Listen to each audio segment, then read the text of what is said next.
अस्सलामुअलैकुम, मेरा नाम वकार अहमद है और आप मेरा चैनल देख रहे हैं सक्सेस फैक्ट्स। आज मैं बात करूंगा उन 10 चीज़ों पे जिनको छोड़ना इंसान के लिए बहुत मुश्किल है।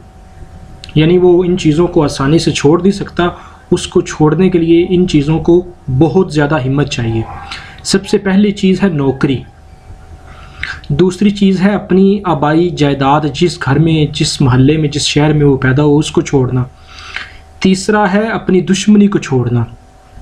चौथा अपनी ख़यालात को छोड़ना, अपनी सोच को छोड़ना। पांचवा अपने ख़ानदान को छोड़ना। छठा अपने मुल्क को छोड़ना। सातवां अपने घर को छोड़ना, जिस घर में वो पैदा हुआ, जहाँ वो रहा। आठवां अपने कल्चर को छोड़ना, जिस कल्चर में, आसपास के माहौल में वो रहा। नौवां अपने मज़हब को छोड़ना। और 10वीं चीज़ जो इंसान के लिए छोड़ना बहुत मुश्किल है, वो है अपनी मादरी ज़ुबान। इन 10 चीज़ों को छोड़ना इंसान के लिए बहुत ज़्यादा मुश्किल है।